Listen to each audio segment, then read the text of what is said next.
The clothes you're wearing, the home you live in, your education, healthcare, and basic rights all were fundamentally transformed by what happened in Victorian Britain between 1837 and 1901. This wasn't just another period in history, it was the birth of our modern world. In this video, we'll reveal how the unprecedented wealth generated by the British Empire and Industrial Revolution created extreme social division where the rich lived in opulence while the poor endured conditions we can hardly imagine today. More importantly, we'll show how this inequality sparked the social reforms and revolutionary ideas that still shape our lives in the 21st century.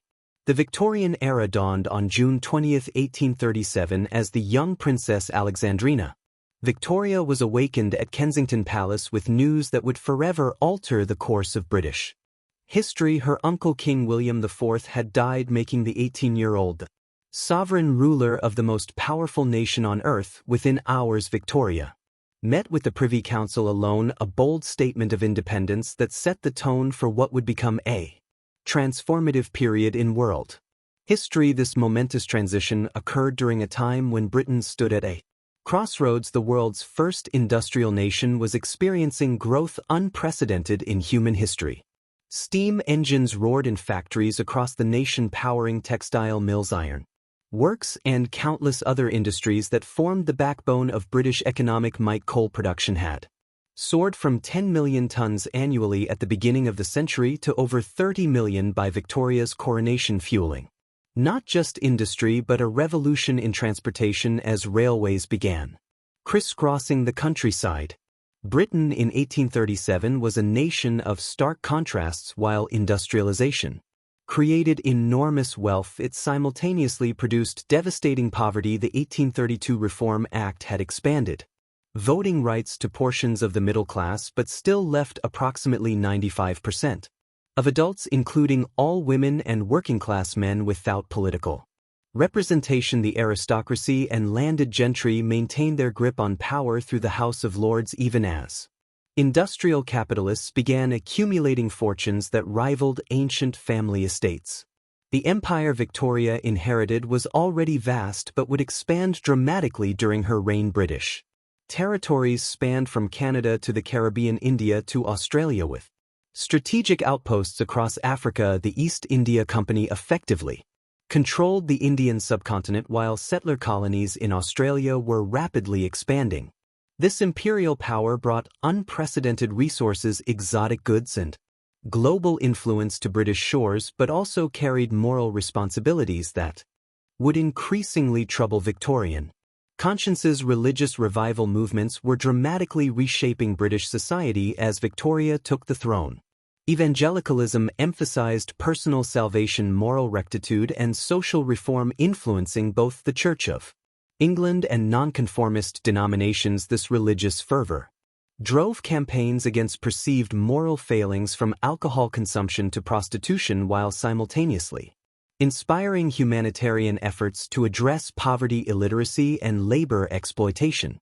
Sunday schools had become a central institution, teaching not just religious doctrine but basic literacy to working-class children. Technology transformed daily life at an astonishing pace, gaslighting illuminated city streets and fashionable homes, making nighttime activities increasingly common. The telegraph had begun to revolutionize communication, while advances in printing technology produced cheaper books, magazines, and newspapers for a growing literate population. Photography, invented just before Victoria's accession, would soon create entirely new ways of documenting the world and understanding visual culture. London itself had become a metropolis unlike anything previously seen in human history. By 1837, its population exceeded 1.5 million, making it not just Britain's capital but the largest and most influential urban center in the world. Its docks processed goods from across the globe, its factories produced everything from furniture to firearms, and its financial institutions bankrolled development throughout the empire and beyond. Yet this remarkable urban expansion brought unprecedented challenges: overcrowding, pollution, disease, and poverty on a scale that demanded new approaches to urban governance. The Victorian period began with the spirit of confidence that bordered on hubris. Britain saw itself as the Workshop of the world, a beacon of progress and civilization destined to spread enlightenment through commerce, technology and imperial governance. This self-assured nationalism fueled both remarkable achievements and profound ethical failures in the decades to come. Railways, telegraphs, and steamships shortened distances and connected continents, while scientific discoveries expanded human understanding of everything from evolution to electricity. Behind this facade of national progress and technological triumph lay a society carved into such distinct strata that a Victorian could identify someone's precise social standing from a single glance at their boots. The class system wasn't simply about wealth, it created parallel universes where people living mere feet apart might never truly interact, their lives governed by rules so complex that an entire industry emerged just to teach the newly wealthy how not to embarrass themselves. Victorian Britain was divided into three rigorously defined social classes. At the pinnacle stood the aristocracy and landed gentry, comprising barely 2% of the population yet controlling nearly 75% of the nation's land. These families, often with titles stretching back generations, maintained country estates where they lived off rental income and investments, rarely engaging in what they considered the distasteful world of actual labor. Their children received classical educations at elite institutions like Eton or Harrow before proceeding to Oxford or Cambridge, not primarily for career preparation but for forming social connections with fellow elites.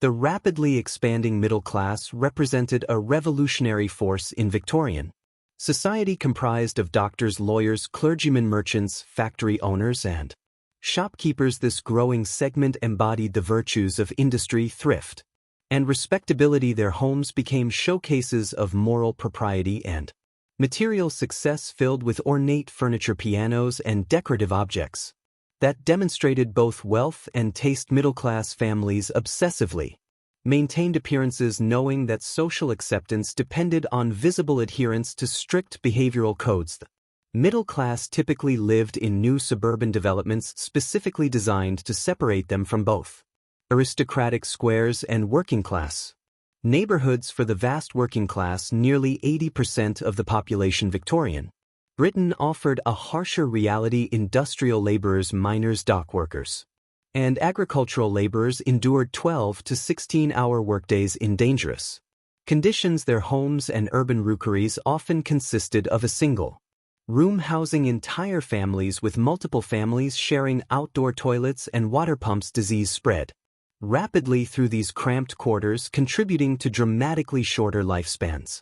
Working-class children rarely attended school past age 10, instead entering factories or service to help support their families. Their speech patterns, clothing, and even physical appearance marked them as distinctly different from their social betters. The boundary between classes was policed through countless visible and invisible markers. Clothing functioned as an immediate class identifier. A gentleman's tailored wool suit and silk top hat contrasted sharply with it. Laborers' rough cotton garments, accents, and vocabulary revealed one's background instantly, with pronunciation differences so distinct that people from different classes sometimes struggled to understand each other despite speaking the same language. Even physical posture and manners of walking were class-specific, trained into children from their earliest years. Despite rigid stratification, the Victorian era saw unprecedented, if limited, social mobility. Some industrialists rose from humble origins to enormous wealth, while the expanding civil service and colonial administration created new pathways for middle-class advancement. The nouveau riche, however, often discovered that money alone couldn't buy acceptance. This created demand for etiquette manuals and finishing schools, teaching everything from which fork to use to how to properly introduce people of different ranks. As one popular guide warned, quote, "It is better to be quietly correct than ostentatiously elegant." The wealthy displayed their status not just through possessions but through charitable works, which simultaneously demonstrated their fortune and moral virtue. Philanthropy became an expected duty of the privileged classes, though it typically came with strict conditions. Recipients of charity might be required to attend religious services, sign temperance pledges, or demonstrate deserving status through proper deference and gratitude. The Victorian middle class home wasn't merely a dwelling but a carefully constructed moral fortress. Here the family unit became almost a religious institution, with the hearth as its altar and domesticity its creed. The famous Victorian saying that, quote, "A man's home is his castle," wasn't just an expression. It represented a fundamental belief that domestic space provided spiritual protection from the corrupting influences of industrial society. Middle-class families invested tremendous resources in creating homes that reflected this ideal, with separate rooms dedicated to specific functions, parlors for receiving guests, drawing rooms for women's studies for men, and nurseries sequestered on upper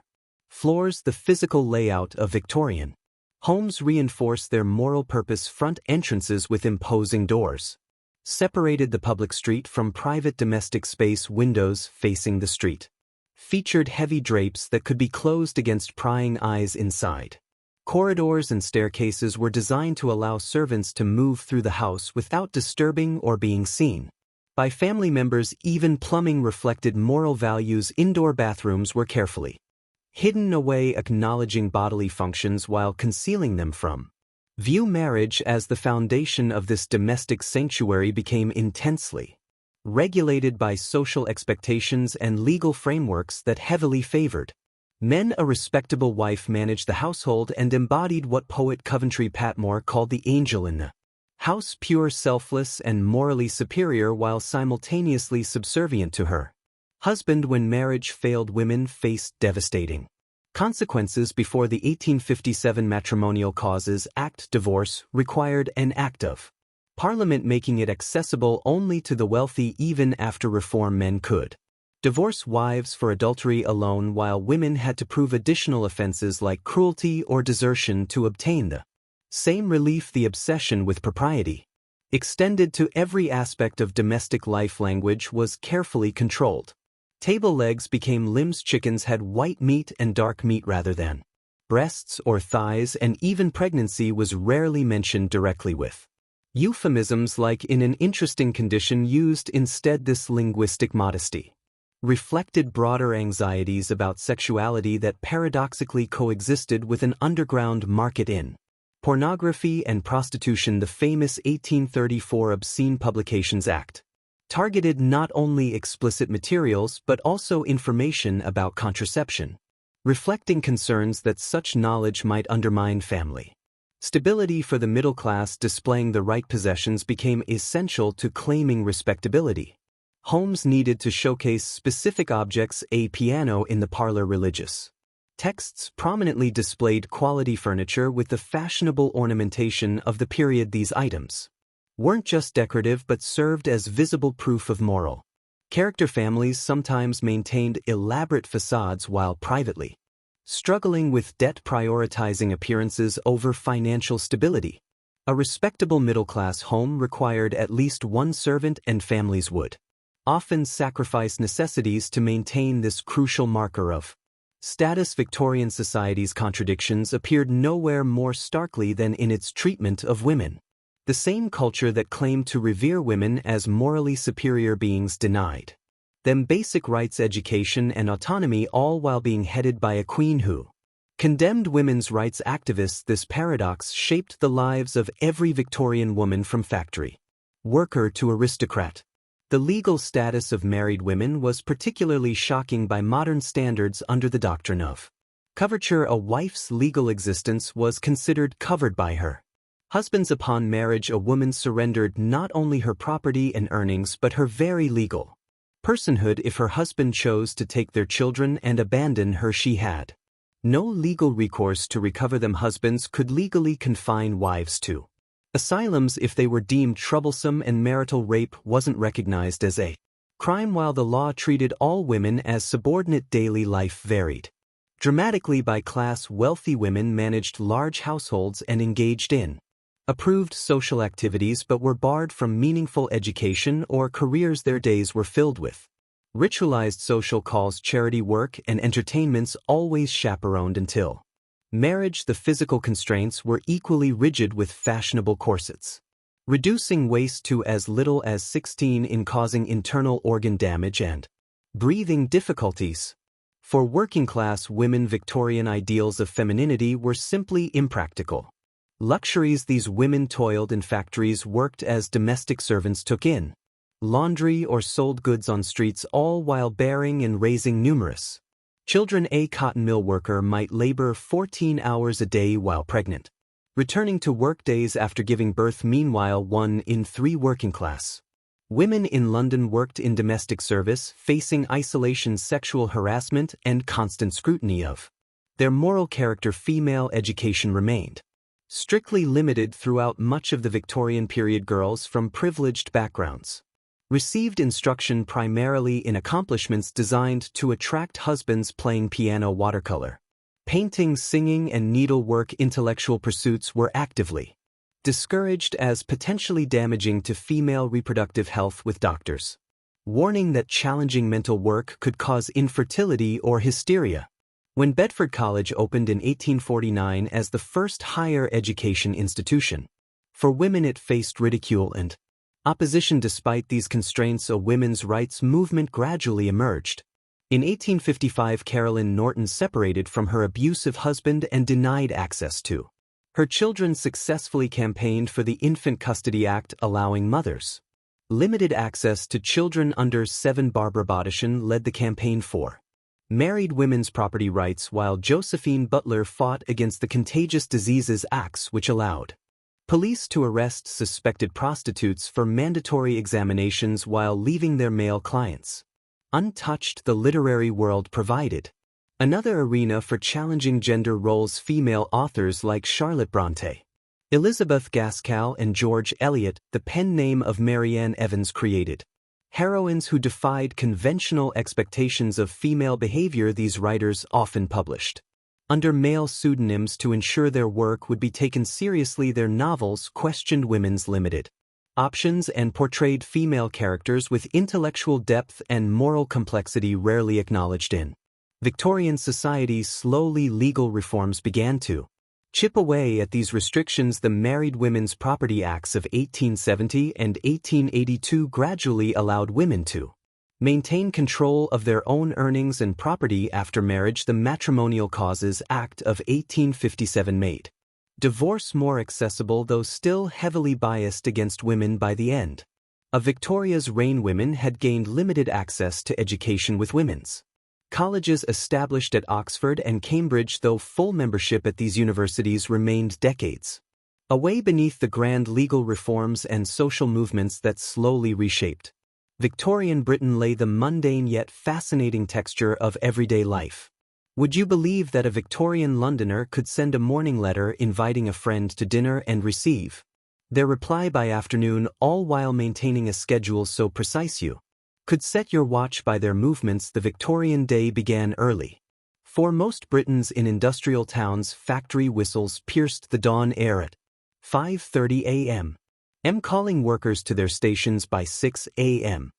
Streets teemed with carts, vendors setting up market stalls, and workers rushing to avoid the punishments that came with tardiness. For many laborers, breakfast was a hasty affair, perhaps a slice of bread and dripping beef fat eaten while walking to work, or porridge prepared the night before. Time itself changed during this era. Before railways standardized timekeeping across Britain in 1847, each town kept its own local time based on the sun. The Great Western Railway first introduced railway time based on Greenwich Mean Time, compelling Victorians to synchronize their watches and creating a new national obsession with punctuality. Public clocks became civic monuments, and the pocket watch a treasured possession even among working men who saved for months to afford one. Food rhythms varied dramatically by class. The working poor shopped daily for whatever they could afford, often at day's end when prices dropped. Street vendors provided affordable takeaway meals: eel pies, baked potatoes, whelks, and pea soup. The penny restaurant emerged in the 1860s, offering a plate of meat and vegetables for those who could afford it. By the 1880s, fish and chip shops began appearing in industrial towns, providing hot, filling meals for workers heading home. For the middle and upper classes, each day unfolded as an elaborate ritual. A gentleman might begin with a substantial breakfast at 9 a.m., reading newspapers delivered by the First of many postal rounds, ladies made social calls between 11 a.m. and 1 o'clock. Leaving calling cards if the recipient was absent or, quote, not at home, a polite fiction meaning they were indisposed to visitors' lunch at 1 p.m. Was followed by business or shopping, then afternoon tea around 400 p.m. and dinner as late as 8 p.m.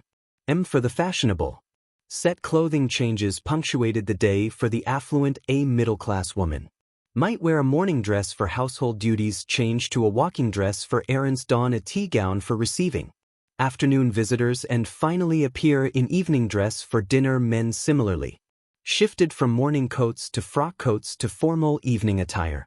The working class made do with one set of everyday clothes, with perhaps a single Sunday best outfit carefully preserved for church and special occasions. Personal cleanliness presented daily challenges without indoor plumbing. Most Victorians used washstands with porcelain basins and water pitchers. The elaborate process of heating water and carrying it upstairs meant full-body bathing remained a weekly event at most. Public bathhouse opened in many towns by the mid-century, offering hot baths for a small fee to working people whose homes lacked facilities. The evening brought stark differences in leisure. Working class families might gather in pubs, community living rooms where news was exchanged and politics debated. Middle-class households engaged in parlor games, reading aloud, or musical performances on the obligatory piano. By the 1880s, gas lighting had transformed evening activities, extending productive hours and allowing for more recreational time across all classes. Sunday represented a rhythm break, a day when factories fell silent and shops closed their shutters. Church attendance dropped from nearly 60% in the 1851 religious census to around 35% by 1900, but Sunday's special status remained largely intact through the century. Families walked in parks in their best clothes, and even the poorest households attempted a special Sunday dinner, as Victorian families enjoyed their Sunday leisure. The invisible hands that made their comfort possible rarely stopped working. The servant class, representing the largest occupation in Victorian Britain, lived in a paradoxical world where they touched the most intimate aspects of their employers' lives while being treated as if they weren't there at all. By mid-century, approximately 1 in 3 working women found employment in domestic service, creating a vast workforce that sustained the Victorian lifestyle. Behind every respectable household operated a carefully structured hierarchy. At prestigious addresses, the butler reigned supreme over male staff, while the housekeeper commanded female servants. These senior positions carried both status and responsibility. A butler might earn $50 annually with room and board, while ordinary household maids received as little as £6 to £12 yearly. The pecking order extended downward through ladies' maids, who attended directly to mistresses, housemaids, kitchen staff, and finally to the lowly scullery maids who scrubbed pots and endured the harshest conditions. A servant's day began before dawn and often extended past midnight. Scullery maids might rise at 4:30 a.m. to light fires and boil water before others woke. Even in modest households with just 1 or 2 servants, the work never ceased. Floors needed scrubbing, grates required blacking, meals demanded preparation, and endless laundry awaited washing. The physical toll was immense. Many developed chronic health problems from hauling coal, water, and heavy linens up and down stairs countless times daily. The psychological burden could be equally crushing. Servants existed in a strange limbo, physically present yet socially invisible. Many households enforce bizarre practices to maintain this illusion of invisibility. Some servants were forbidden from using the main staircase or instructed to face the wall when family members passed. The practice of servants entering rooms backwards demonstrated this determined erasure of their personhood. They were tools of comfort, not people to be acknowledged. Young girls typically entered service directly from working-class homes or workhouses. The position of maid of all work in smaller households was particularly brutal, combining every household task with complete isolation without the camaraderie found in larger establishments. These solitary servants often worked from 5 a.m. until 11 p.m. with only half a day off.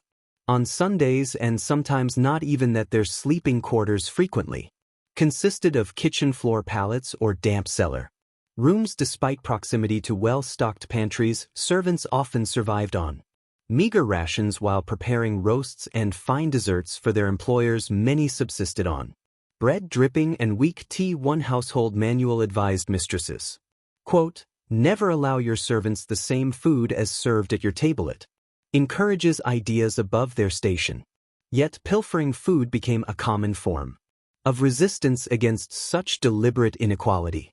In larger establishments, servants created their own intricate social world. Below stairs, the servants' hall operated with its own strict codes and hierarchies. Upper servants might have their own quarters and privileges, while lower servants ate separately and were excluded from certain conversations. Romance bloomed despite restrictions, though female servants faced immediate dismissal without references if they became pregnant, a devastating prospect that often led to destitution. The relationship between masters and servants was complex. While some households treated staff with basic decency, most enforced rigid boundaries. Servants were expected to be unfailingly loyal and discreet, privy to family secrets yet never acknowledging them. Their personal lives were heavily regulated. Most required permission to receive visitors or leave the premises during their limited free time. Employment could end instantly for infractions as minor as laughing too loudly or wearing hair in an inappropriate style. Beyond the confined world of domestic service lay the thundering heart of Victorian Britain's economic power. Its factories, the relentless rhythm of machinery, defined an age where Britain produced more manufactured goods than any other nation on earth. By the 1850s, British factories were turning out over half the world's iron and cotton cloth, with industrial centers like Manchester processing more cotton than all competing nations. Combined, the landscape of Britain transformed as factory chimneys rose above cities like Birmingham, Sheffield, and Glasgow. These industrial centers specialized in distinct products. Birmingham in metalwork and jewelry, Sheffield in steel and cutlery, Glasgow in shipbuilding. The textile industry concentrated in Lancaster and Yorkshire, while pottery dominated in Staffordshire, creating regional identities tied to specific industries. Factory work bore little resemblance to traditional craftsmanship. Instead of skilled artisans completing entire projects, workers now performed repetitive tasks in a precisely coordinated system. In textile mills, one person might tend a specific machine for 12 hours straight, performing the same motion thousands of times per day. The noise was often so deafening that workers developed specialized sign languages to communicate over the roar of machinery. The physical toll was immense. Cotton mills generated fine dust that caused chronic respiratory diseases like bisonosis or brown lung. Iron foundries and glass works subjected workers to extreme heat, causing heat exhaustion and burns. Chemical plants exposed workers to toxins that discolored their skin and destroyed their teeth. Machinery claimed fingers, hands, and limbs with horrifying regularity. A common sight in industrial towns was workers with missing digits or limbs, permanent reminders of industrial hazards. Women comprise much of the industrial workforce, especially in textiles and pottery. In Stratford's potteries, women and girls performed detailed painting work, often ingesting lead-based glazes as they shaped brush tips with their lips. Female textile workers typically earned 40 to 60% less than men for similar work, justified by the prevailing belief that women worked only for pin money rather than to support families, a cruel fiction of countless widows and single women. The most controversial aspect of industrial employment was child labor. While children had always worked alongside parents in agricultural settings, factory labor was different. Regimented, dangerous, and often supervised by strangers. Children as young as 5 worked as piecers in textile mills, crawling beneath running machinery to tie broken threads in match factories.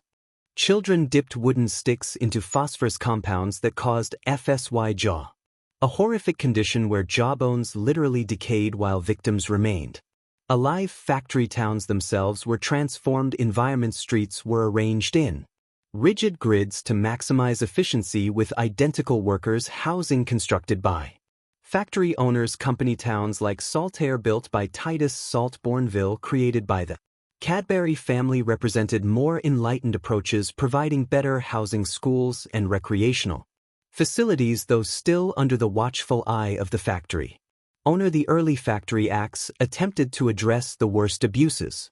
The 1833 Act prohibited factory work for children under 9 and limited those under 13 to 8-hour shifts. Later legislation gradually restricted hours, improved safety requirements, and mandated basic education for child workers. However, these reforms faced fierce resistance from industrial interests. Factory inspectors were too few to enforce regulations effectively, and many factory owners simply ignored the law, using a system of warning bells to alert managers when inspectors approached. By the 1880s, the emergence of the new unionism movement began, organizing previously ignored groups of unskilled factory workers.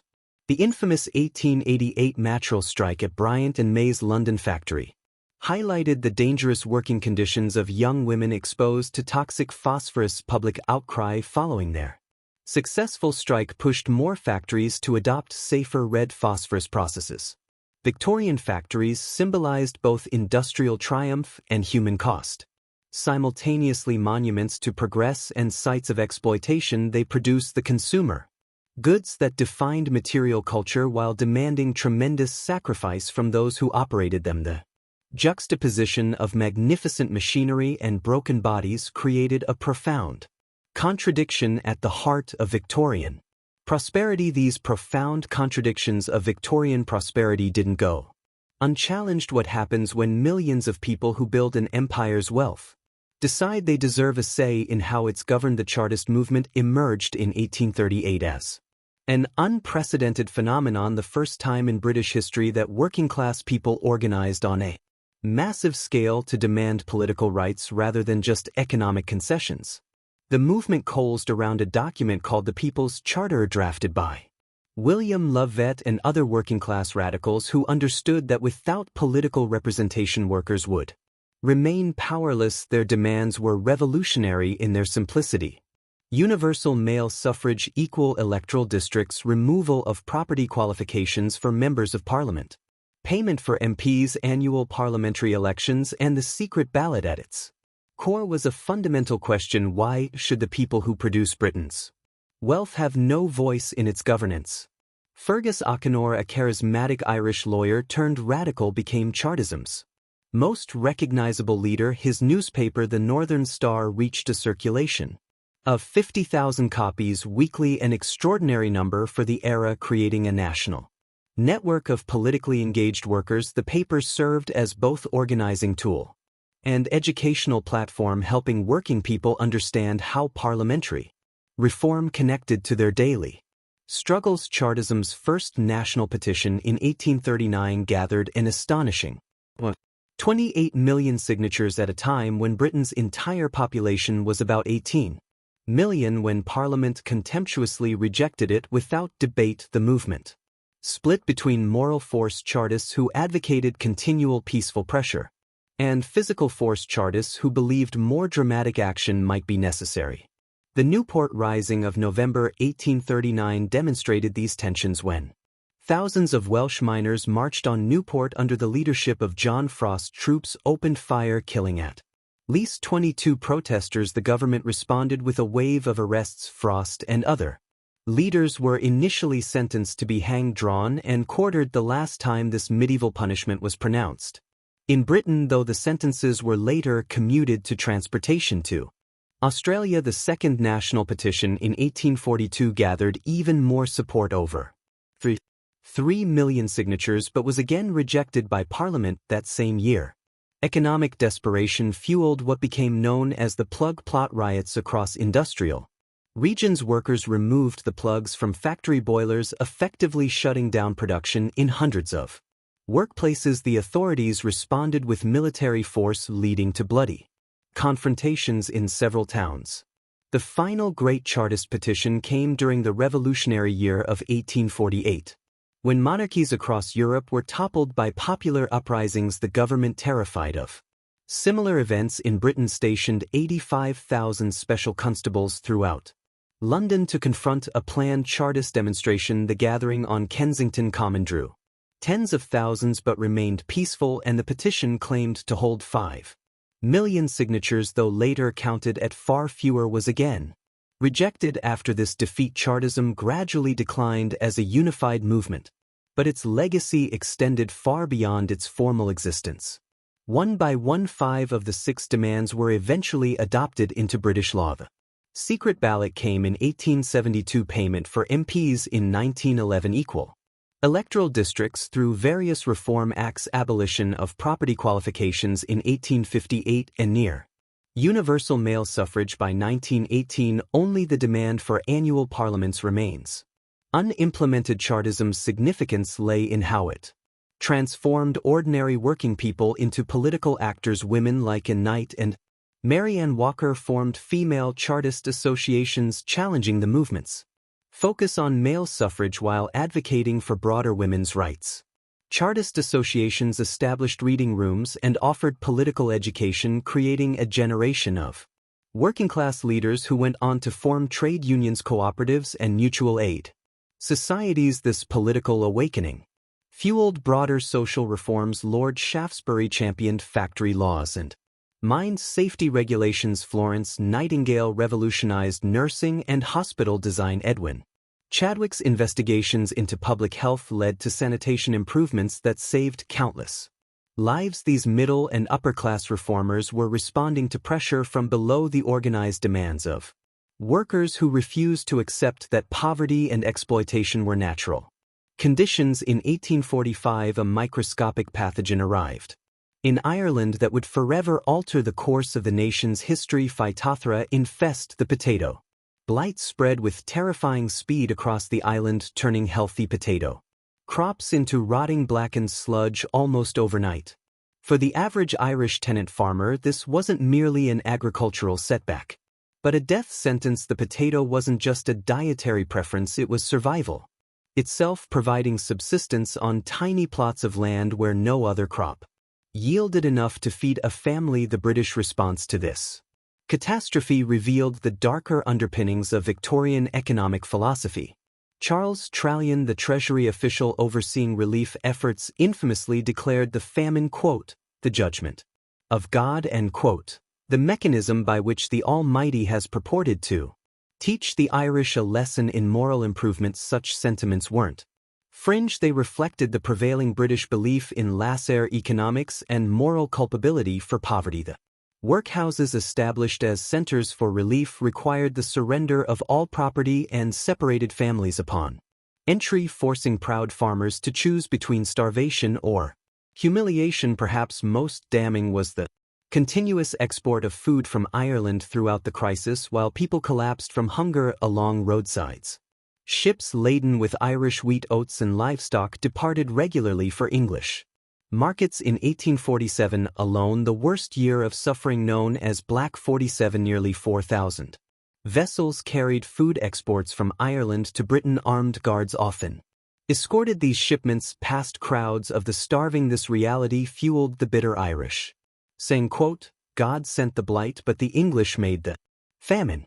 The desperation drove many to unfathomable acts. Reports emerged of parents feeding children grass boiled with a little butter, of corpses with mouths stained green from eating nettles and weeds. In the west of Ireland, there were isolated accounts of the dying drinking blood from cattle to survive disease. Soon followed hunger, typhus, relapsing fever, dysentery, and scurvy ravaged populations already weakened by malnutrition. The dead often remained unburied, with survivors too weak to dig graves. Those who could flee did so in unimaginable conditions. The coffin ships earned their name, honestly. Mortality rates aboard these overcrowded vessels sometimes reached 30%. The Lucto, sailing to Quebec in 1847, saw 117 of its 462 passengers die at sea. Another ship, the Agnes, lost 50% of its passengers. Those who survived often faced discrimination and poverty in their new homes, clustering in urban slums like Boston's North End or Liverpool's Scotland Road. The cultural impact extended beyond demographics. The famine accelerated the decline of the Irish language as those who fled were disproportionately from Gaelic-speaking regions. Traditional music, storytelling, and customs suffered similar blows. The Catholic Church, one of the few institutions that retain public trust, through relief efforts emerged with strengthened influence that would shape Irish society for generations. The political consequences were equally profound. Young Ireland's failed rebellion of 1848 may have faltered, but it planted seeds of nationalist sentiment that would grow into movements like the Fenian Brotherhood and eventually culminate in the Easter Rising of 1916. For many Irish, the famine permanently shattered any remaining faith in British governance. A poem published in the Nation newspaper in 1847 captured this sentiment, quote, "We are wretches, famished, scorned. Human tools to build your pride, but God will yet take vengeance for the souls for whom Christ died." International reaction revealed much about Victorian power dynamics, while American Quakers and other charitable organizations sent substantial aid. Official British relief remained constrained by ideology. When the Ottoman Sultan Abdul Mid attempted his generous donation, British diplomats intervened to avoid embarrassing their queen. The Sultan reportedly then sent 3 ships of food to Drogheda harbor in secret, a gesture commemorated by the town's adoption of the Turkish star and crescent in its football club's emblem. While charitable organizations struggled to combat famine in Ireland, a different silent killer was decimating Britain's own population. The rapid industrialization that had made Britain wealthy had also created perfect conditions for disease to flourish. In the crowded streets of London and Manchester, life expectancy plummeted to shocking levels, while rural residents might live to their 60s. Industrial workers often perished before 40. What made this tragedy particularly striking was how preventable much of it was. Victorian cities were essentially giant petri dishes. Raw sewage flowed directly into the Thames and other urban rivers, the same waters from which drinking supplies were drawn. Open cesspools festered between buildings while thousands of families shared a single outdoor privy. The smell was so overwhelming that in 1858 the Great Stink forced Parliament to suspend sessions when the stench from the Thames became unbearable. Members hung lime-soaked cloths over the windows in a futile attempt to block the odor. Most Victorian medical authorities believed in the miasma theory, that disease spread through foul air and noxious vapors. While this theory was scientifically incorrect, it inadvertently led to positive changes. City officials, convinced that bad smells caused illness, began tackling sanitation problems. The Metropolitan Board of Works commissioned engineer Joseph Basilgetti to design London's first comprehensive sewer system in 1,100-mile network of underground tunnels that redirected waste away from the Thames. One man challenged the prevailing miasma theory through methodical investigation. In 1854, Dr. John Snow meticulously mapped cholera deaths in London's Soho district and traced the outbreak to a single water pump on Broad Street. By removing the pump handle, he halted the epidemic and demonstrated that contaminated water, not air, transmitted cholera. Though initially dismissed by medical authorities, his work eventually changed how disease was understood and combed. The Public Health Act of 1848 created the first National Health Board, though its powers were limited by Victorian reluctance to interfere with private property rights. Not until 1875 did a more comprehensive act pass requiring local authorities to provide clean water, proper drainage, and regular waste removal. These reforms came too late for the countless victims of the 4 major cholera epidemics that struck Britain between 1831 and 1866. Victorian hospitals themselves were frequently death traps. Florence Nightingale famously documented that soldiers in military hospitals were more likely to die from preventable infections than from battle wounds. In civilian institutions, patients often shared beds. Surgical instruments went unwashed between operations, and doctors moved directly from dissecting corpses to examining patients without washing their hands. The introduction of antiseptics by Joseph Leicester in the 1860s represented a revolutionary breakthrough. By spraying carbolic acid during surgical procedures, Leicester dramatically reduced post-operative infections when he published his results in 1867, showing mortality rates dropping From 45% to 15%, many colleagues still ridiculed his methods. It would take decades for sterile procedures to become standard practice for those who could afford to avoid hospitals. A thriving market of patent medicines offered dubious alternatives. Newspapers and magazines featured advertisements for miraculous cures, from Mrs. Winslow's soothing syrup for teething babies containing morphine to Birdo bloods for female complaints. These unregulated concoctions frequently contain dangerous ingredients: lead, mercury, arsenic, and various narcotics. The popular Daffy's elixir, marketed to treat everything from colic to melancholy, was primarily gin with added laxatives. Women were particularly targeted by these pseudo-medical entrepreneurs.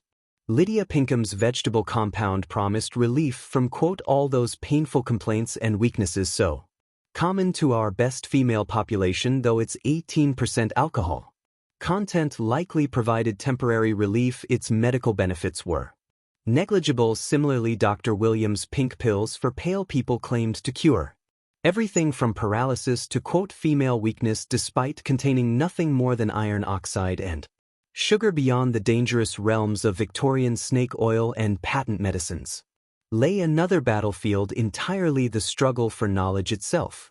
While wealthy families sent their sons to prestigious institutions like Eton and Harrow, the majority of Britain's children faced a stark reality. In 1840, less than 40% of children had any access to formal education. For millions of working-class families, schooling remained an unattainable luxury when every family member's labor was needed simply to survive. The educational landscape was fragmented and chaotic. Some poor children might attend dame schools, informal classes run by elderly women in their own homes, teaching basic reading for a few pennies per week. Others found places in ragged schools, charitable institutions established to provide rudimentary education to the most destitute children. These schools, often operating in converted warehouses or church basement, served children too poor, dirty, or ill-behaved to be accepted elsewhere. The quality of these institutions varied dramatically. One inspector described a typical dame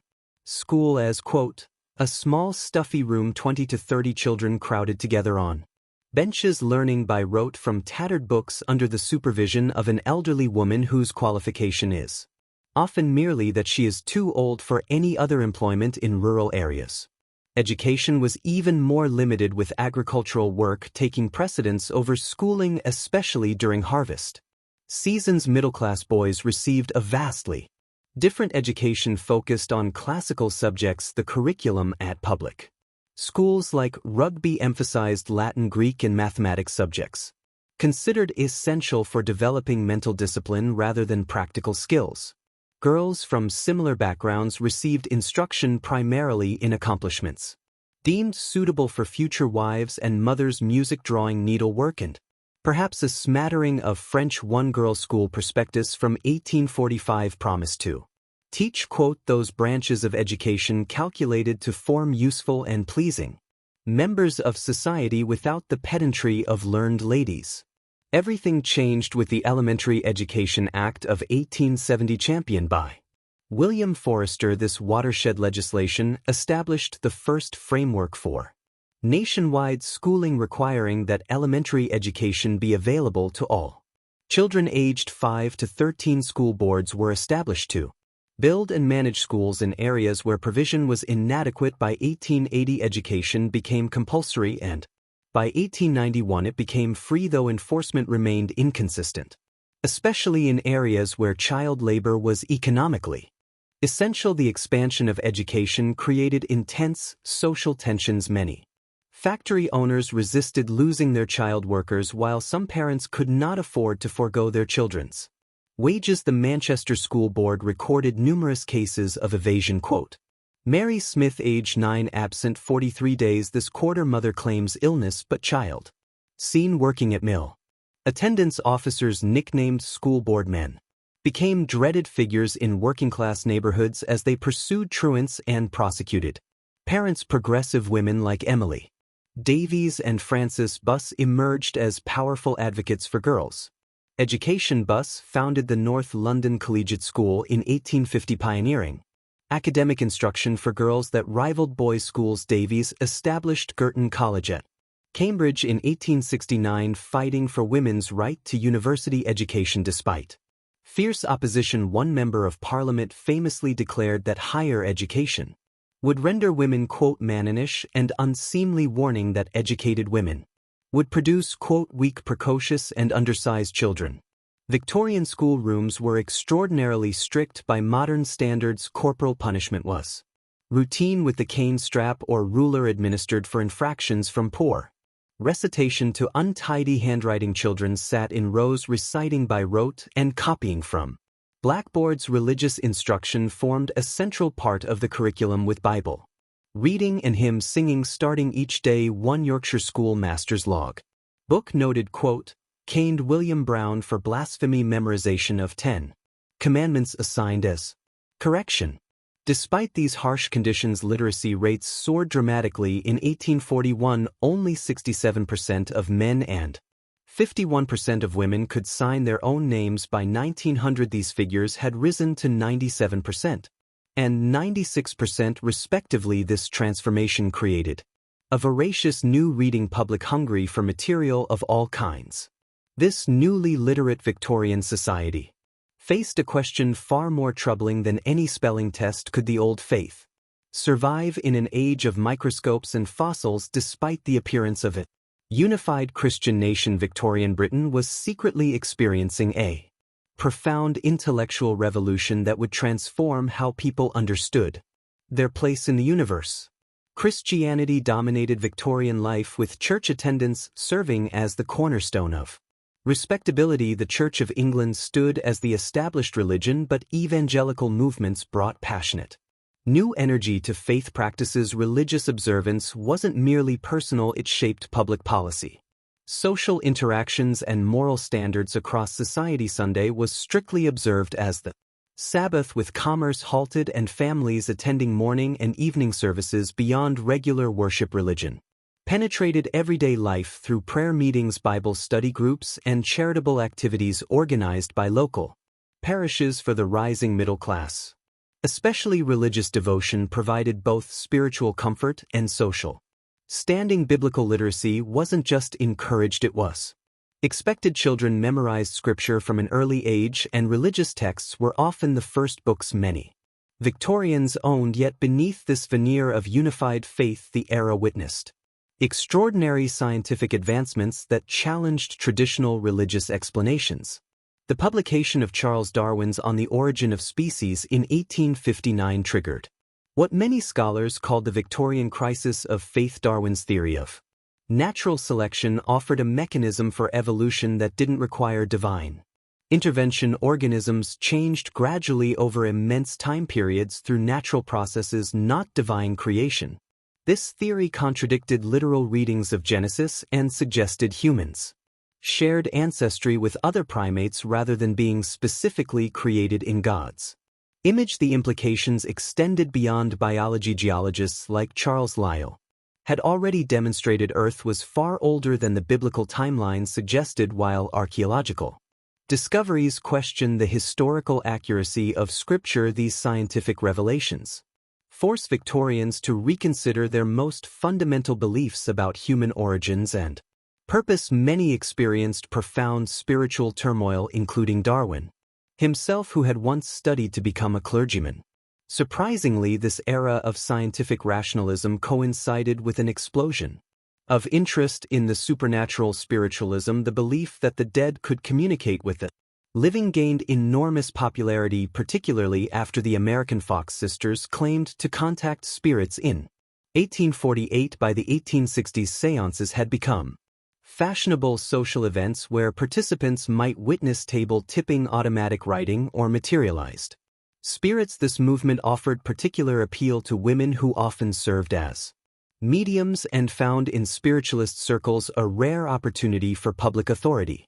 Victorian interest in phenomena at the boundaries of science flourished in other ways too. Phrenology, reading character traits from skull shapes, was immensely popular, as was mesmerism, a forerunner to hypnotism. These pseudosciences occupied a middle ground, adopting scientific language while addressing spiritual concerns about human nature and consciousness.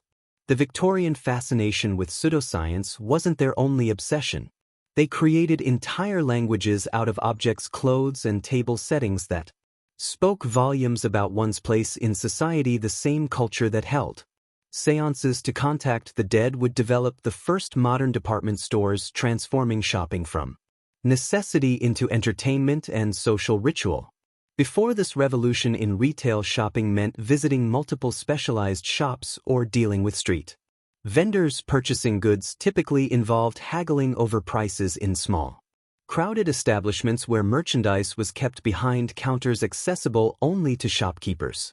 The advent of department stores like Harrods, founded as a small grocerier in 1849 and later Selfridges in 1909, introduced revolutionary concepts: fixed prices, open displays where customers could browse freely, and diverse goods collected under one roof. The Great Exhibition of 1851 accelerated this transformation in consumer culture. This unprecedented event, housed in the purpose-built Crystal Palace in Hyde Park, was a temple to industry and empire, displaying everything from massive industrial machinery to delicate handicrafts from colonial territories. Queen Victoria herself visited multiple times, writing in her journal of the wondrous beauty she encountered.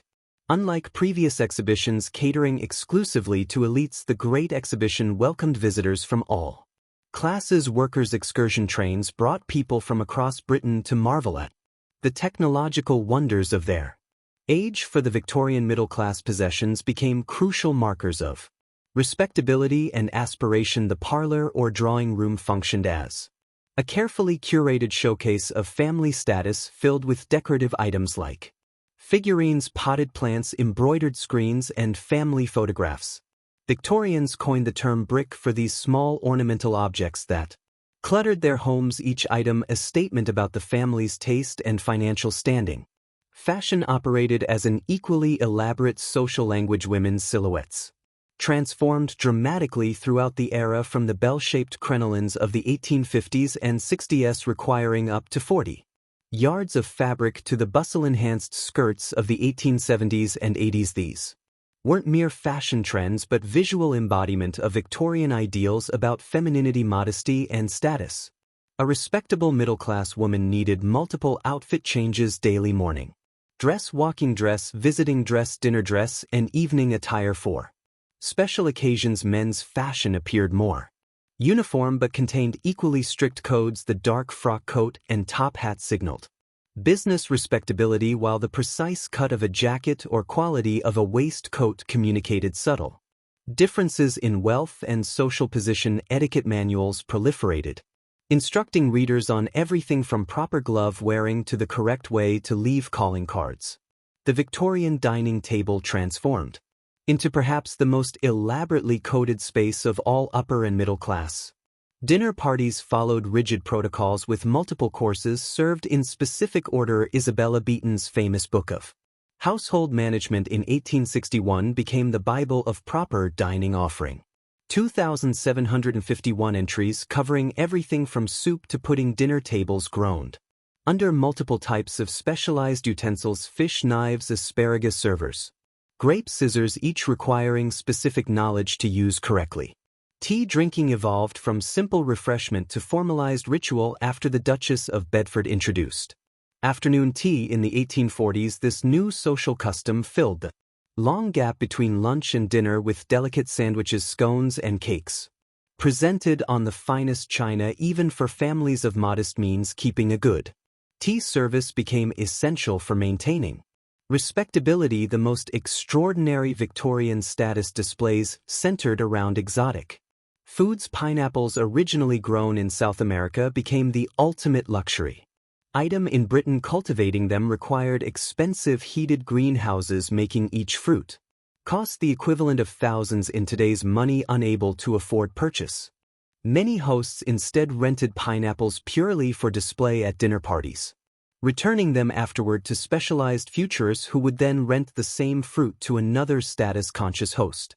Beyond the elaborate social rituals of Victorian dining rooms lay another world, entirely one where factory whistles fell silent, where even the poorest laborer might find a few precious hours of freedom the same era that glorified work, as virtue would paradoxically give birth to the world's first true entertainment industry and the very concept of free time as we understand it today. The Industrial Revolution that transformed Britain's economy also revolutionized how ordinary people experienced time itself. Factory schedules divided the day with mechanical precision. Work hours and leisure hours became clearly delineated, creating something previously unknown to agricultural workers. Predictable free time. By the 1870s, the Saturday half-holiday movement had gained significant ground, giving workers their first taste of the weekend. The expanding railway network transformed leisure possibilities for Victorians of all classes. Excursion trains carried over 25 million passengers annually by the 1860s, allowing factory workers to escape smoke-filled cities for seaside retreats. Brighton, once an exclusive playground for the wealthy, saw more than 250,000 day trippers arrive on bank holidays. Coastal towns responded by building pleasure piers, promenades, and bathing machines that allowed modest Victorians to enjoy the sea while preserving their propriety. Music halls emerged as the quintessential working-class entertainment, with over 300 venues operating in London alone. By 1870, for a few pennies, audiences enjoyed variety acts featuring comedians, singers, acrobats, and spectacles. Performers like Maureen Lloyd became national celebrities with songs filled with cheeky double entendres that cleverly sidestepped Victorian censorship laws. The rowdy atmosphere of these establishments, with their drinking, smoking, and audience participation, horrified middle-class reformers but provided vital cultural spaces where ordinary people could forget their troubles. Sporting culture underwent a remarkable transformation during this period. Games that had existed as unregulated folk traditions became codified with standardized rules. The Football Association was established in 1863, rugby in 1871, and lawn tennis in 1877. Cricket expanded from an aristocratic pastime to a national passion, with county championships beginning in the 1870s. By the 1880s, professional football clubs were drawing crowds of 30,000 spectators, with working men paying a week's beer money to support their local teams. The Victorian home became its own entertainment center. Parlor games like charades, blind man's bluff, and snapdragon, where players plucked raisins from burning brandy-filled winter evenings. Musical performances around the piano became central to middle-class gatherings, with sheet music sales reaching unprecedented levels. The stereoscope, a device that created three-dimensional images from specialized photographs, became the Victorian equivalent of virtual reality, allowing families to visit exotic locations from their sitting rooms.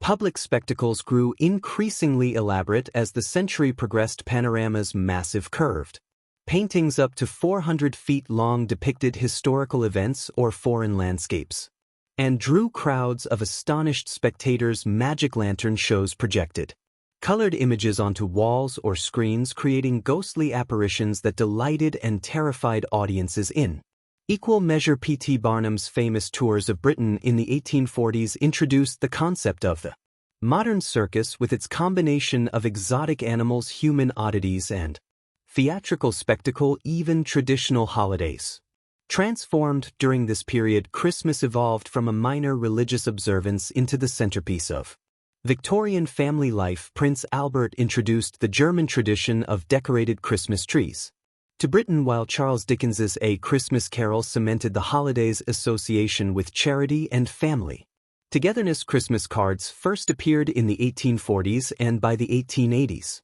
over 11 million were sent annually. As those Victorian Christmas cards circulated by the millions, the British Empire was about to experience a brutal wake-up call that would transform its understanding of modern warfare. The Crimean War, raging from 1853 to 1856, marked the collision between Britain's romanticized notions of military glory and the grim realities of industrialized combat. Though fought on the distant shores of the Black Sea, this conflict would reach into Victorian parlors in unprecedented ways. For the first time in history, ordinary citizens could follow battlefield developments almost as they Happened. William Howard Russell, writing for the Times, became the world's first war correspondent, sending unflinching accounts of military chaos and suffering. Back to London, his dispatches sparked national outrage, describing British soldiers freezing in inadequate uniforms while military supplies rotted on docks.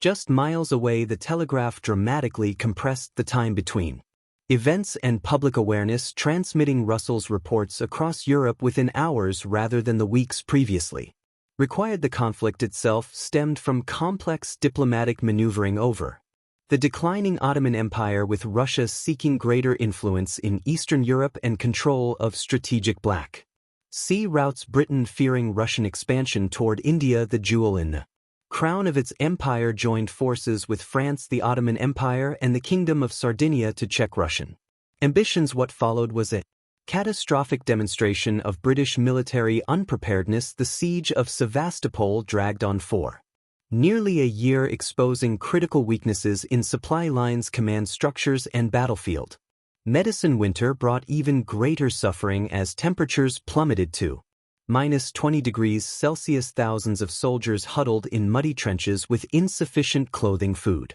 and shelter. An officer wrote home, quote, "Our men have not a change of anything. No beds but the muddy ground, no covering but the sky." Perhaps nothing captured the war's tragic absurdity better than the charge of the Light Brigade at Balaclava. A miscommunication between commanders sent 670 British light cavalry men charging directly into a valley flanked by Russian artillery on three sides. Within minutes, over a third of the men were killed or wounded. Lord Tennyson immortalized their sacrifice in his poem that begins, half a league, half a league, half a league onward, all in the valley of death rode the 600, while battlefield casualties mounted, and even deadlier enemies stalked British camps. Preventable diseases, cholera, dysentery, and typhus, claimed far more soldiers than Russian bullets. In military hospitals, the wounded were packed into filthy wards with minimal medical attention. The mortality rate in these facilities reached an appalling 42%, prompting Florence Nightingale's historic intervention.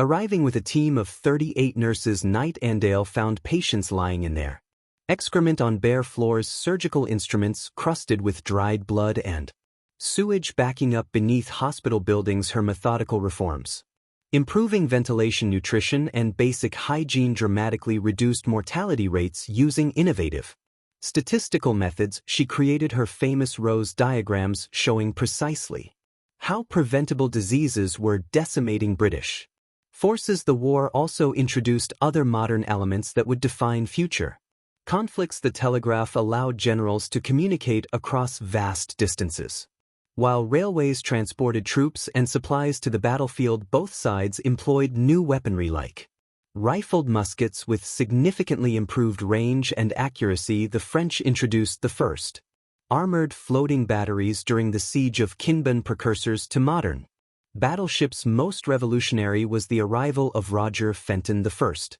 official war photographer. His carefully composed images of cannon-lined ravines and solemn officer portraits brought visual evidence of the distant conflict into Victorian homes. Though Fenton avoided photographing casualties due to technical limitations and Victorian sensibilities, his images nevertheless began to erode the romantic notions of warfare that prevailed in British society.